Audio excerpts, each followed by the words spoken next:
오늘은 얼굴 못 보던 분들이 아주 많이 오신 것 같아요. 전부 다 장관님들은 국정감사 불려가시는가 봐요. 네. 국회 가야죠. 국회가 중요하지. 네. 국회가 1년에 여러 가지 일들을 하지만 정기국회의 국정감사는 제일 중요한 일 중에 하나죠.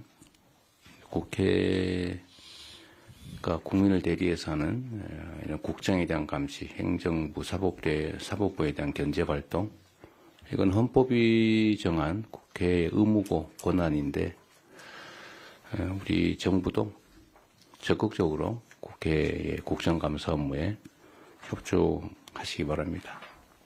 그런 차원에서 오늘 대부분 상임위가 있는 장관님들은 다 거기 가신 거죠? 차관님들이 대신 참석하셨는데 제가 일단 몇 개 물어볼 텐데 곤란한 질문을 할 수도 있습니다. 네. 자, 그건 그렇고 몇 가지 말씀을 드리도록 하겠습니다. 캄보디아에서 최근 취업사기, 감금범죄가 횡행하고 있습니다. 우리 국민들이 크게 피해를 입고 있습니다. 발표된 자료들을 보면 각국에서 체포된 사람들이 많은데 우리나라가 한 5, 6번째쯤 되는 것 같아요. 그래서 숫자가 적지가 않은 것 같습니다.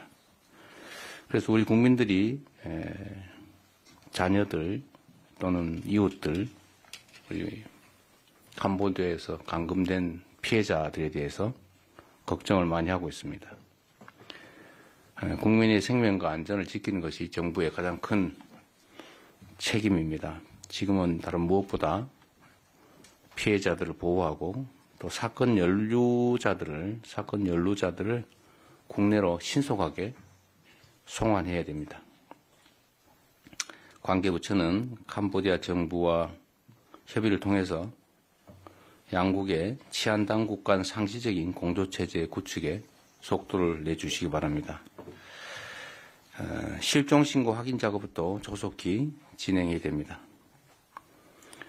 그리고 정부는 우리 국민의 안전을 확보할 수 있는 가용 가능한 방안을 최대한 즉시 실행해 주시기 바랍니다. 유사 피해를 원천적으로 차단하기 위해서 범죄 피해 우려 지역에 대한 여행 제한 강화도 서두를 필요가 있겠습니다. 그리고 국민들이 재외 공간에 도움을 요청하면 즉시 또 상시 대응할 수 있도록 관련 제도 정비, 또 인력 예산 편성에도 만전을 기해 주시기 바랍니다. 들리는 얘기하면 현지 우리 교민들이나 국가기관 소속 공무원들이 자기 사비를 털어가지고 지원을 해주고 있다 이런 얘기도 있던데 최소한 예산 문제 때문에 업무에 지장이 생기지는 않게 해주시면 좋겠습니다. 가용 자원을 총동원해서 신속하게, 정확하게, 확실하게 대응해 주시기 바랍니다.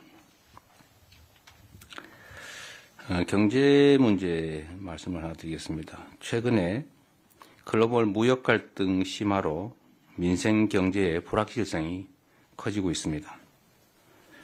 비상한 대응을 통해서 민생 경제 회복의 불씨를 살려나가야 됩니다. 관련 부처는 경제 외풍이 실물 경제에 미칠 부정적 영향을 차단하고 특히 국민의 삶과 직결된 물가 안정에 정책적 역량을 모아주기 바랍니다. 그리고 우리 경제의 체질 강화에도 박차를 가해야 됩니다. 지속적인 기술 혁신을 통해 세계 시장에서의 경쟁력을 높일 뿐만 아니라 내수 활성화 또 특히 시장 다변화를 통해서 의존도를 낮추는 노력을 병행해야 됩니다. 민생 경제의 불씨를 지키는 것은 정부 혼자만 하기는 어렵습니다. 적어도 경제를 살리는 일에 대해서만큼은 정치가 한 목소리를 내주면 좋겠습니다. 민생 경제를 위한 길에 여도, 야도, 또한 국회도 정부도 따로일 수 없다는 말씀을 다시 한번 드립니다. 시장 경제가 정상 작동하려면 정확한 정보의 유통이 중요합니다. 정치도 마찬가지고 경제도 마찬가지고 사회 현상도 마찬가지인데 허위 정보, 가짜 조작 왜곡 정보들이 횡행하면 무질서하게 되는 건 상식이죠. 그런데 최근에 인공지능 기술을 악용한 허위 과장 광고가 SNS에서 범람한다고 합니다. 심지어 부동산 시세 조작도 의심되는 사례가 있다고 합니다. 이런 행태들은 국민 경제에 큰 피해를 야기하는 시장 교란 행위입니다. 마땅히 엄격한 조치가 뒤따라야 되겠습니다. 관계부처가 이런 시장 질서 일탈 행위를 바로잡기 위한 근본적인 대책을 강구해 주시길 부탁드립니다.